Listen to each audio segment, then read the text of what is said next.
Rose returns to the car after doing some shopping. She gasps and then notices a piece of paper lying on the floor. She reads it aloud. Blame Ford. She slides her mobile out of her pocket, dialing Ford's number and bringing it to her ear. Who is it? Mom never calls me. Must be important. Hey, Mom? Ford, we need to talk. What have I done now? I came back to my car just now. It's in flames. You think I set your car on fire? I found a piece of paper saying blame Ford. Someone's trying to frame me and make you hate me. I don't know, Ford. You haven't been acting nicely towards me at the moment, and you clearly don't like me right now. You literally never talk to me. I've heard enough. Ask Johnny if you don't believe a word I say. He's your best friend, though. He'd always defend you, even if you were the one lying. Bye. Ford slams the phone on the table angrily. What just happened? My mom just accused me of setting her car on fire. What? Also, how was the car on fire? Don't ask me, but someone set me up, and I'd love to know who. Seems like an Yvonne move, but she's locked up. Eliana? Why would she? Never mind.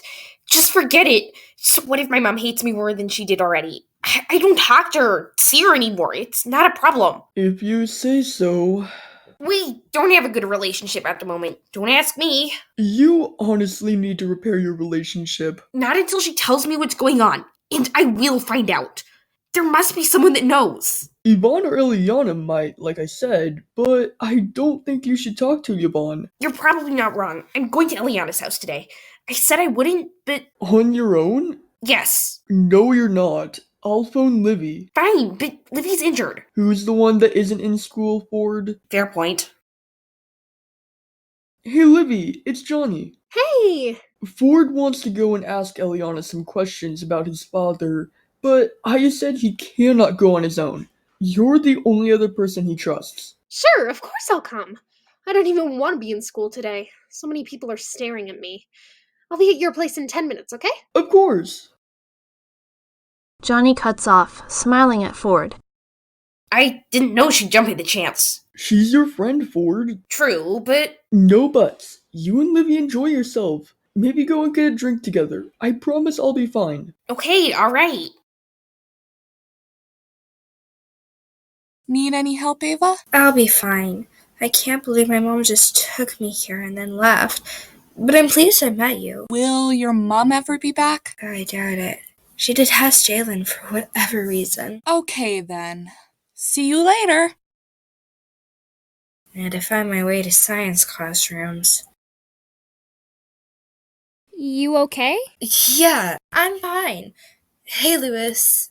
And... It's Dana. I'm new here. Dana, this is my cousin Ava. It's our first day. Pleased to meet you. The pleasure's all mine. Do you know the way to science? Up those stairs, turn right, first left, and then it's in that corridor. Thanks, Lewis. Ava runs off to class. Oh look, there's Michaela and Kenya, Libby's friends. Let's see if they know where she is. Lewis and Dana approach Michaela and Kenya.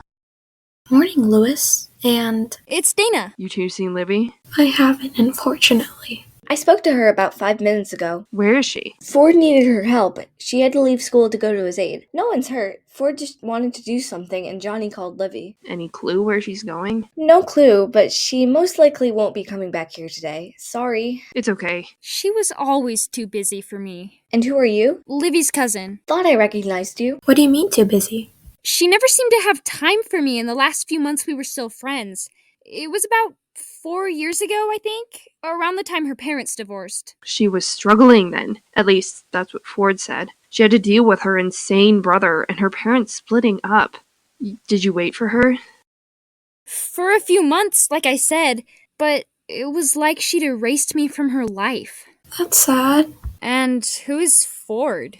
Her best friend. They spend a lot of time together. Ford doesn't really trust anyone, so it took him a while to gain Libby's trust. He's been through so much, but he'd probably like you. Like me? You'd probably remind him of Libby. Thanks. Actually, do you know Livy's address? Ask Michaela. Michaela takes a small slip of paper out of her notepad, scribbling the address down before handing it to Dana. Thank you so much for your help. Of course. Hey, Ford! Hey, come inside. The two of them make their way into the living room. Ford starts packing a few things into his rucksack. Hey, Johnny. How are you feeling? A bit rough, but I'll be fine. You sure? Yeah, you two have some fun, alright? Will you be home alone? I'm used to only Ford being here. It's fine. All right, then. Shall we go then? You brought the car? Yeah, I did. Come on. The two head outside towards the car. Do you need the address? Yes, I do. Ford pulls up the address onto the sat-nav. Livy looks at it for a few minutes, nodding. So you think Eliana might know about your dad? It's worth a try, don't you think? Well, I'd rather try than be a coward. Exactly. The doorbell rings. Johnny jumps in surprise, slowly getting up from the chair in pain. I wonder who is at the door. He manages to make it to the door and unlock it before almost collapsing. Whoa there! Go sit down, Johnny. Sabrina? Sabrina guides him back over to the sofa. Sorry, I thought someone else would be in. I didn't expect you to come to the door. It's only been me and Ford all day. Mom left for an early shift at work. Ford sent the car away, and Ford left just now with Libby to find some answers, I guess. About what? His dad says Eliana might know. Brave of him. Sabrina sits down on the armchair. I know, but I don't blame him. And honestly, Eliana might even be more helpful than his own mum. Sounds about right. Did you need anything? Actually, yes, but you wouldn't understand. Try me. Just forget it, okay? I won't forget it, Sabrina. You're brave, you know? More like reckless. You defended Ford. You tried to help him. Tried. Please, Johnny. I can't think positively right now. Sorry, my bad. I'll leave you to it. Wait, no, I don't like being on my own. Anyone would think you wanted me around. But that's just it. I do want you around.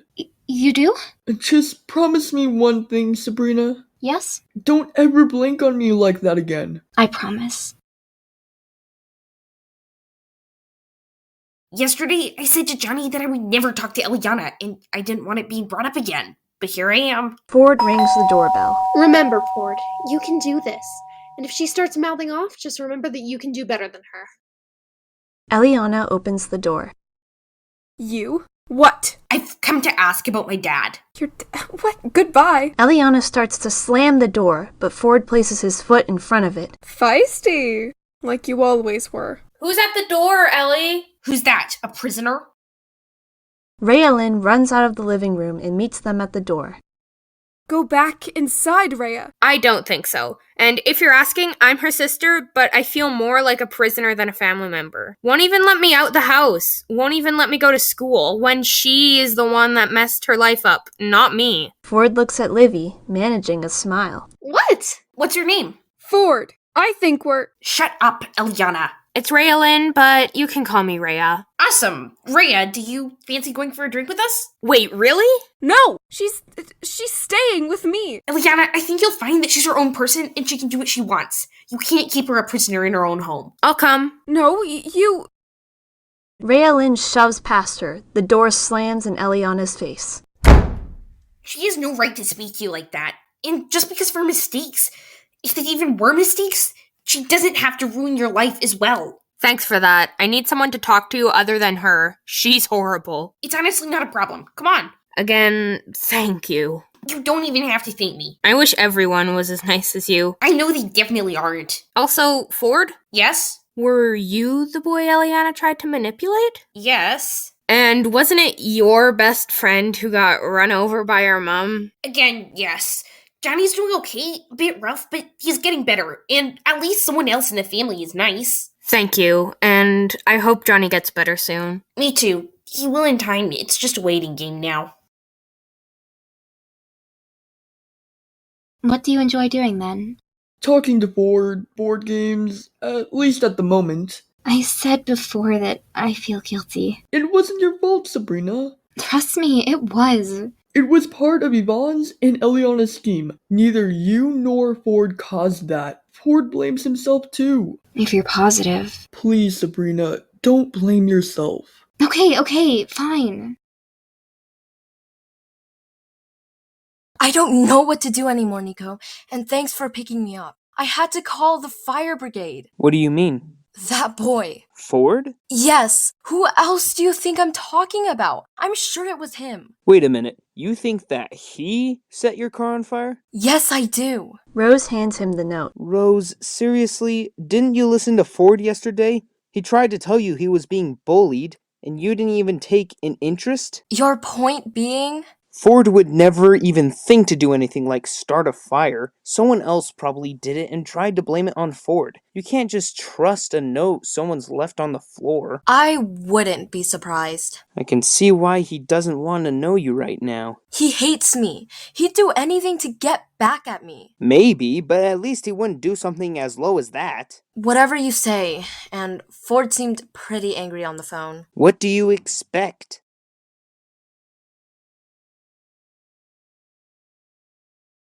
Thank you for taking me here. The pleasure is ours. What's Eliana like to live with? A living nightmare. Didn't expect you to say anything better. Would you want to live with her? No way. Sounds bad. Well, at least you're not related to her. Just because we're related to her, we don't have to act like her. Or Yvonne. Exactly. And I don't want to follow in my sister's footsteps. I've had enough of her manipulation. I guess I'm not the only one used to it. She's like it to everyone. She just mentally attacked you, I suppose. It's like she has some personal vendetta against you. She does. She manipulates everyone, like I said, but she was worse to you than she's been to anyone else. She said she wanted you to be like her. Does she talk about me? Good question. And you know what? Yes? She talks about you all the time. Positively or negatively? To be honest, both. I'm intrigued. Why did you even think that was a good idea? I still do. I'd love to see Rose's face. And Ford's. It'll be hilarious. Committing arson is hilarious? Very much so. Why do I still hang around with you? Ask yourself that. But if you don't have me, you have no one. I know, and that's the only reason I hang around with you. I don't even like you. Remember where your loyalties lie. I'll never be loyal to you. Then that's your problem. But don't come running to me when you need help. Lily. Now what do you want? You look as white as a sheet. Louisiana just set a car on fire. How should I feel? I thought I saw fire engines. You knew? Yes, but it's my fault. And how is it your fault? I sort of accidentally challenged her. That's not your fault. And how? Told her what the bullies did to my bike. She said she'd do something like that. I said I'd like to see it try, and she kind of took it the wrong way. She committed the crime, not you. I know, but never mind. And you're standing up for me for once. Only stating facts. If you say so. I do. See you tonight. Okay then. Louisiana sneaks up behind Liliana. I didn't see that, Louisiana. I did it, didn't I? You did, and I hope you're proud, because people like you make me sick.